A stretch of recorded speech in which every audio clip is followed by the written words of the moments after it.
Hi everyone, welcome back to my channel and now you are watching a 3-star hotel. In this video, we try to explain all the details about this hotel like location, landmark, reviews, amenities of the hotel and room category and facilities also. As you can see on the screen, hotel location, and here is the nearby attractions and landmark also.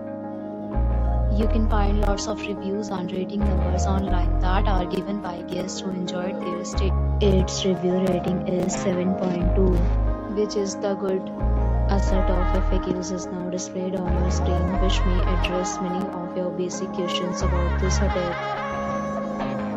Next, we talk about amenities of this hotel. So you can see on the screen, all guests will be required to present photo ID at check-in. The hotel accepts major credit cards and reserves the right to temporarily hold an amount prior to arrival. The location of the hotel is attractive and guests love to enjoy the surroundings.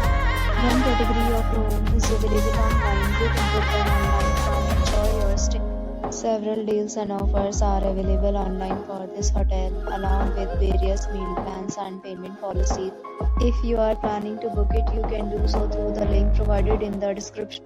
For booking or more details, check description below. If you are facing any kind of problem in booking a room in this hotel, then you can tell us by commenting. We will help you. If you have already checked out from this hotel, please share your experience in the comment box. If you are new on this channel or you have not subscribed our channel yet, then you must subscribe our channel and press the bell icon so that you do not miss any video of our upcoming hotel. Thanks for watching the video till the end. So friends, will meet again in a new video with a new property. Be safe, be happy.